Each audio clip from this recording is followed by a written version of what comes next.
everyone. Welcome to the discussion on the novel Roots and Shadows by Shashi Deshpande, which is included in the paper Indian Writing in English, prescribed for 5th semester BA English of Calicut University. Shashi Deshpande, as you know, is one of the most eminent novelists of contemporary Indian writing in English. She is the daughter of Sriranga, the famous Kannada playwright, who is known as the Bernard Shaw of Kannada theatre. She has written 4 children's books, some short stories, and 9 novels, besides several perceptive essays. Her novels are family novels. Family, in their generational enfolding, in their ramifications, is the groundwork of her novels. Awards and accolades have not been missing in Shashi Deshpande's career. She won the Sahitya Akademi Award for the novel That Long Silence in 1990 and later the Padma Shri Award in the year 2009. The woman deprived of love, understanding and companionship is the center of her works. She shows how traditional Indian society is biased against women and soon recognizes that it is very often women who oppress other women, though their values are the result of centuries of indoctrination. Her novels are about women trying to understand themselves, their history, their roles, and their place in this society, and above all, their relationship with others. The women in Deshpande's novels are not simply victims of circumstance, of family, or of society.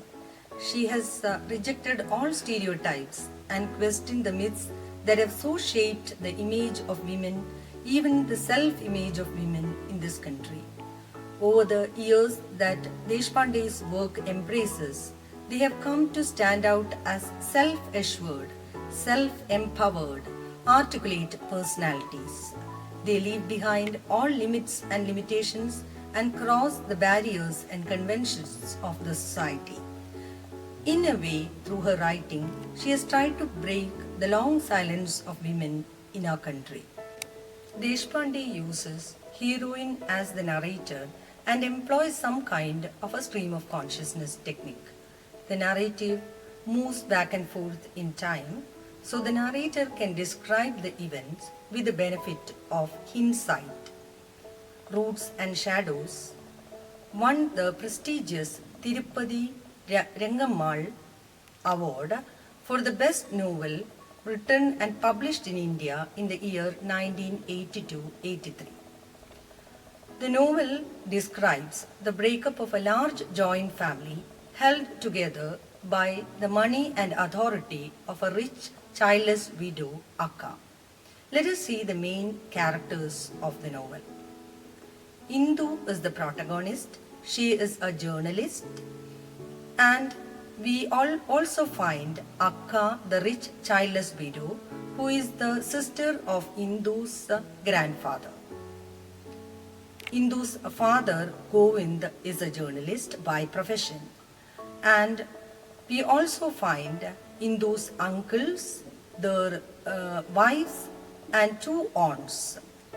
Living with them is Akka's cousin, old uncle, and his grandson Naren also lives with them. When Akka dies, she leaves her property to Indu.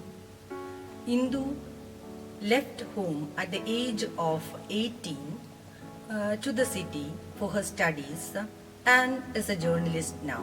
She has married a man of her choice, but soon she realizes that her freedom is illusory and that she has exchanged the orthodoxy of the village home to the smart young set of the city life where material well-being has to be acquired by sacrificing moral principles if necessary. When the story opens, the protagonist Indu receives a letter from the ancestral house that Akka is on her deathbed and that she wants to see Indu. Indu is at first hesitant whether to go or not. But a timely provocation by her husband Jayant helped her make up her mind. She asked her, "Do you have to go? After all, who is she?" "Your father's aunt, a distant relation." Indu could never think that Akka is a distant relation. So she decided to go, breaching her pledge that she would never step her foot inside that house. So it is after a gap of 11 years that she goes back to her ancestral house. As she prepares herself to take charge of the legacy, she comes to realize the strength and resilience of village women she had previously dismissed weak. Staying at the ancestral house, Indu gets a chance to review her past. Indu's childhood is laid bare before us. She is the daughter of Govind, who married Indu's mother out of caste. Akka never approved this alliance and did not consider Indu's mother as the daughter-in-law of the house. She soon died after giving birth to Indu. Indu was brought to the ancestral house when she was 15 days old as a motherless daughter. Govind was a photographer and no one considered him as a serious, mature and responsible person. He rarely visited Indu when she was a child, and Indu reflects that it was because she was a girl and not a boy. But Indu was very much loved by all the members in the ancestral house. And it was Anand Kaka, father's brother, who supported her marriage, and he was the only member who attended the marriage defying Akka's orders. Akka was a very traditional, dominating figure. She towered over not only Indu but also all the members of the family. Ever since she came back to her brother's house as a rich childless widow, she maintained absolute control over her brother's children. In Deshpande, she replaces the dominant patriarch and steps into his shoes.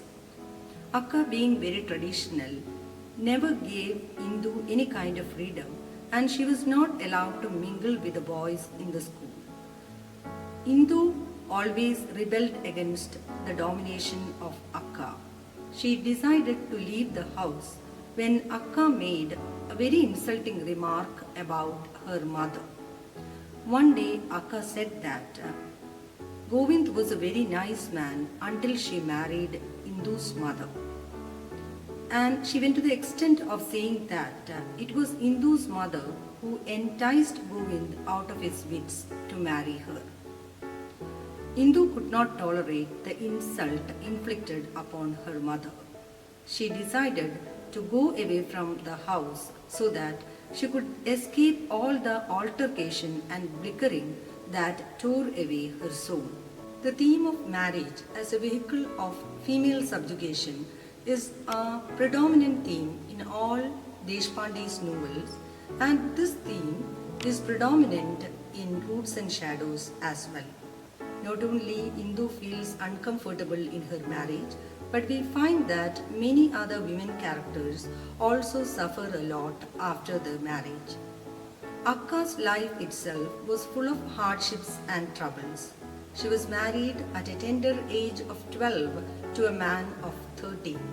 He was a bulky man with coarse features, and as a child of 12, Akka could not satisfy his lust. She tried to run away from the house twice, but was whipped, starved, and locked up by her mother-in-law. Her husband was a womanizer. He always had a mistress or two. Akka could never bear a child, and she was constantly blamed by her mother-in-law. After 15 or 20 years of their marriage, her husband fell for another woman. He even gave away Akka's jewels to her, and he could even bring her home but for his mother. Then he suffered a stroke and was immovable. Akka nursed him very well, but did not allow the mistress even to come near him. Listening to Akka's past life, Indu could have a better understanding of Akka. She had always thought of Akka as an interfering old woman. Now she realizes how strong a woman Akka is. Family, like any group, she felt, has both the strong and the weak ones. And the strong have to dominate the weak. Indu feels that this is the reason why she has been chosen by Akka as her heir. Indu's aunt Narmada also had to suffer a lot after her marriage. She was married to a very decent man, but unfortunately she became a widow in the prime of her youth.